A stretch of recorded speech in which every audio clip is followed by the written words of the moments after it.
Student हैं जिन्होंने अपनी लाइफ में अपने करियर और अपने पैशन के बीच में ऐसा बैलेंस बनाया है कि वो दोनों फील्ड्स में आज सुपर डुपर सक्सेसफुल है। We welcome Rupendra Soni. Thank you so much. Rupendra, आप अपने बारे में कुछ बताइए। Hello, this is Rupen from Lattice Girl. So basically, I'm a rapper, I'm a model, and most important thing, I'm a CMA final student. So मैंने अभी तक 3 shows किए हुए हैं, Mister Chhattisgarh, face of Bollywood and Mister India. Mister India में मेरे 3 title हैं, super talented, fashion icon and first runner. So this is all my intro. Okay, so Rupendra, जैसे सबके माइंड में सबसे पहला क्वेश्चन ये आएगा कि आपने सीएमए जैसे इतने टफ कोर्स को चूज किया और साथ ही साथ अपना पैशन भी फॉलो कर रहे हो और कितने सक्सेसफुल, तो आप ये दोनों चीजों के बीच में बैलेंस कैसे मेंटेन करते हैं? हाँ, तो बैलेंस में ऐसे मेंटेन कर रहा हूँ कि अगर आपका पैशन है ना, तो आपको नींद नहीं आएगी, आप उस चीज के लिए आप आगे बढ़ते जाएंगे। और मेरा ऐसा रहता है, मेरा रूटीन ऐसा है कि मेरे को रैप में इंटरेस्ट है, तो मैं 2 लाइन रात को रोज लिख के सोता हूँ। मेरा ऐसा डेली का रूटीन है कि मैं ऐसा 2 लाइन लिखे बिना नहीं सोऊंगा।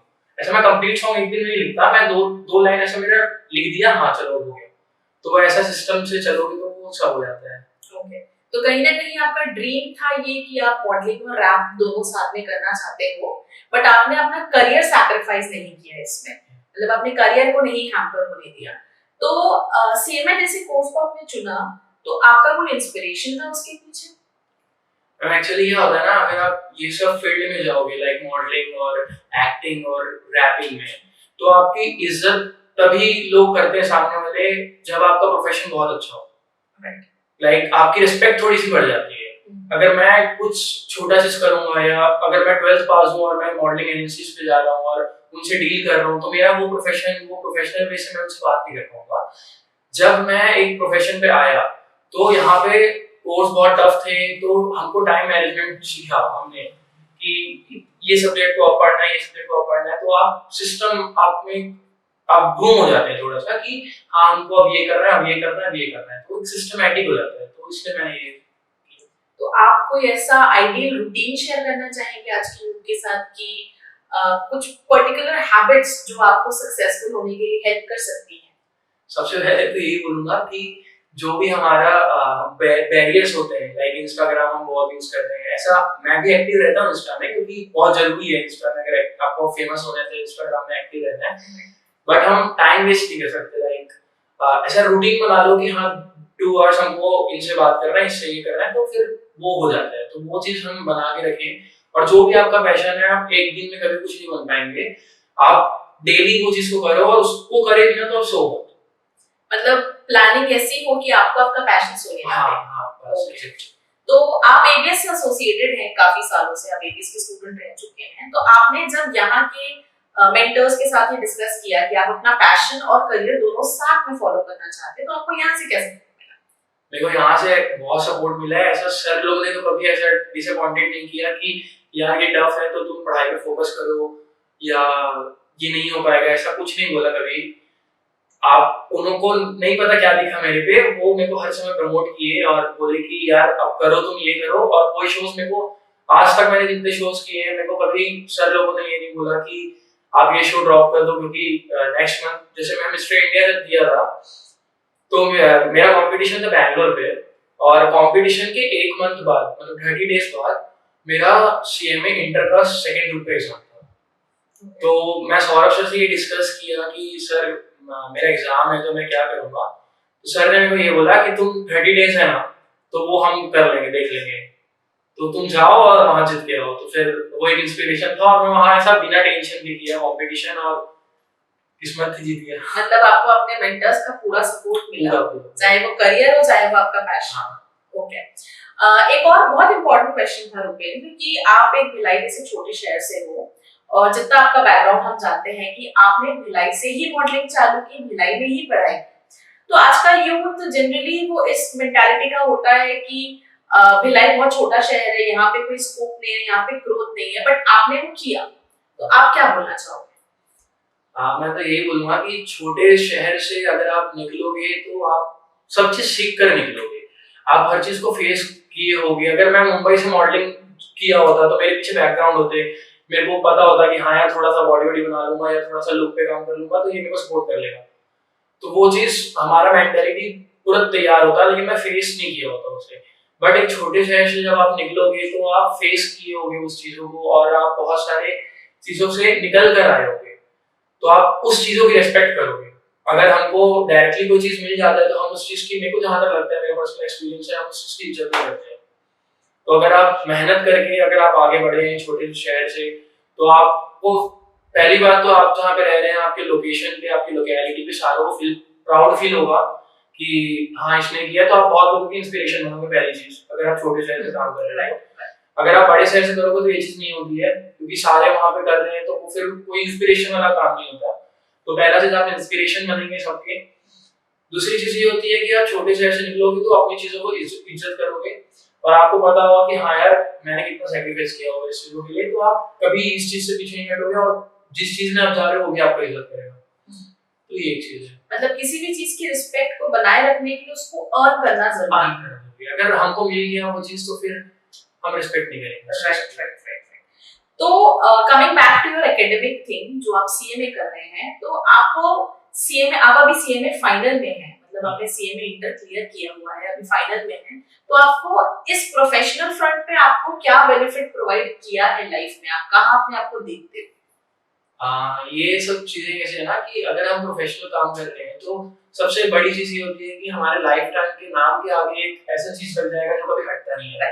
लाइक सीएमए रुपेश हो गया, तो आपकी रिस्पेक्ट वहां बढ़ जाती है, आपको किसी को बताने की नीड नहीं होती कि आप सीएमए और एनीथिंग, वो खुद ही समझ जाएंगे कि हाँ यार दिस इज सीएमए रुपेश। तो जैसे मैं इंट्रो दे रहा हूं तो यार आई एम सीएमए रुपेश, तो वो आपको भी अच्छा लगेगा और सामने वाले को भी रिस्पेक्ट सा फील होगा कि हाँ यार इसने बहुत अच्छा किया हुआ है। तो आप ये चीज है, तो सीएमए प्रोफेशंस तो बेस्ट है, क्योंकि अगर आपका कोई ड्रीम है तो मैं ये बोलूंगा कि सीए सीएमए सीएस तीनों ही सेम होते हैं।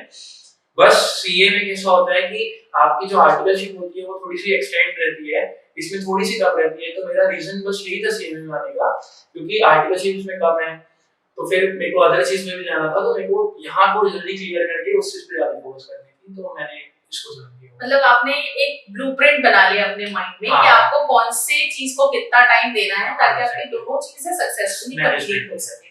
ओके रुपेंद्र, अभी जैसे कोरोना चल रहा है, आप भी अभी करेंटली स्टूडेंट ही हो, आप परस्यू कर रहे हो, तो आप कोरोना के चलते, क्योंकि बहुत सारा मेंटालिटी बच्चों का भी ऐसा हो गया है कि अभी कोरोना है तो अभी हमको पढ़ना नहीं है, हम थोड़ा टाइम बाद पढ़ेंगे क्योंकि अभी सारी चीजें ऑनलाइन हो गई हैं, तो आप वो चीज को कैसे मैनेज कर रहे हो अपनी पढ़ाई को? सबसे बड़ी बात तो कोरोना चल रहा है और घर पे रहना है हमको, तो ऑनलाइन में थोड़ी तो इश्यू आई, क्योंकि हमारा शुरुआत से ऐसा चलता आ रहा है कि हमको ट्यूशन जाके पढ़ना है और सामने टीचर्स है, तो हमारा फिजिकल सब प्रेजेंस हो रहे हैं। अब यहाँ पे ऐसा हो रहा है कि आपको पढ़ना है नेट से और देख के पढ़ना है, तो वो चीज थोड़ी तो इश्यू आई है क्योंकि हमारा आदत नहीं है उसकी। बट अगर हम उसकी पॉजिटिव वे पे जाते हैं, तो अगर आप घर पे हैं तो आप अपने ऊपर काम कर सकते हैं, आपको सफिशिएंट टाइम मिल रहा है, 24 आवर्स आप अपने लिए है। तो अगर आपको फिजिक्स पे काम करनी है तो हाँ यार इस समय मैं वर्कआउट कर लूंगा, अब मैं उठ जाऊंगा, अब मैं रीडिंग कर लूंगा, मैं ये करूंगा, तो टाइम बहुत सफिशिएंट है। मतलब अगर आप चाहते हैं कि हाँ मेरे को गिटारिस्ट बनना है तो आप 1 आवर आप गिटार प्ले कर सकते हैं, और सारी चीजें भी ऑनलाइन हो गई है तो कोई इशू नहीं है। आपको क्लासेस जो भी चीज सीखनी है क्लासेस आपको अवेलेबल है, आपको गिटार सीखना है, आपको कोई पैशन है, डांस करना है, जो भी करना है, तो आपको सारा चीज नेट पे अवेलेबल है, तो आप उस चीजों को सीख सकते हो। तो मुझे ऐसा नहीं लगता कि घर पे रहने से कोई दिक्कत आ रही है या ऐसा कुछ आ रहा है, तो मैं सबसे ये रिक्वेस्ट करूंगा यार घर पे रहो, और सारी चीज तो हो जा रहे हैं, सारी चीज तो हमको मिल जा रहा है, ऐसा नहीं कि हमको कुछ सैक्रिफाइस करना पड़ रहा है कि यार मेरा पैशन है और मैं इस चीज को नहीं कर पाऊंगा, तो वो सारा चीज हम कर सकते हैं घर पे रह के। और अच्छा भी है घर पे हैं, हाँ फैमिली के साथ। हाँ वही कोरोना का सबसे बड़ा एडवांटेज ये है कि आप अपने फैमिली को बहुत टाइम दे पा रहे हो। राइट, लास्टली मैं आपसे ये पूछना चाहूंगी कि आपका वर्ड ऑफ मोटिवेशन आज की यूथ के लिए उनके करियर के रिगार्डिंग, क्योंकि सब कुछ हो जाएगा कि करियर के लिए आपके पास एक स्पेसिफिक टाइम है जिसके अंदर ही आपको अपना करियर का पूरा करना पड़ेगा, तो आप करियर के रिगार्डिंग क्या बोलना चाहोगे? हाँ, तो करियर का रिगार्डिंग ऐसा है कि आपका एक टाइम पीरियड होता है कि इस समय आप ये कर लेंगे तो ये आपके लिए बेनिफिट है, और मैं तो सबको यही बोलूंगा आप कुछ भी कर लें, आप एक्टिंग कर लें, आप मॉडल बन जाए, आप क्रिकेटर बन जाए, कुछ भी बन जाए, लेकिन आपकी करियर बहुत इंपॉर्टेंट होती है। आपके करियर के बिना आपको कहीं इज्जत नहीं है, और इज्जत की बात नहीं है, आपको खुद में अच्छा नहीं लगेगा जब सामने वाला बोलेगा कि आई एम दिस, और आपकी थोड़ी सी प्रोफेशन बढ़ जाएगी अगर आप प्रोफेशनल वे से आप बात करने लगेंगे, आपकी कम्युनिकेशन स्किल्स अच्छी हो जाएगी, आपको टाइम मैनेजमेंट पता चल जाएगा कि हाँ यार अब ये करना है। तो करियर बहुत इंपॉर्टेंट है, आप ये सब चीज करिए, आप पैशन करिए, मैं भी कर रहा हूँ, ऐसा कोई इशू नहीं होता है कि हम ये कर रहे हैं तो ये चीज को छोड़ना होगा। अगर आप प्रॉपर टाइम मैनेजमेंट करते हैं और आपके पास प्रॉपर प्लानिंग है कि मेरे को इस समय तक ये करना है, तो आप दोनों चीज एक साथ कर सकते हैं। और फिर से मैं यही बोलूंगा कि करियर बहुत इंपॉर्टेंट है। विदाउट करियर आप यूजलेस तो नहीं हो जाएंगे, बट थोड़ा सा आपकी वैल्यू और थोड़ा सा आपका जो वे ऑफ लिविंग है वो थोड़ा सा चेंज हो जाता है। मतलब करियर और पैशन में करियर को प्रायोरिटी देना बहुत जरूरी है। राइट राइट, मतलब कॉन्फिडेंस की वजह से, आपको लैक ऑफ कॉन्फिडेंस की वजह से आप अपने करियर को कर ही नहीं पाएंगे, साथ ही साथ आप अपना पैशन भी नहीं कर पाएंगे। और ये चीज, और लोग कैसे होते हैं कि एक चीज पे ज्यादा फोकस करते हैं, या तो करियर पे या तो इस पे, या तो आप दोनों पे फोकस करिए।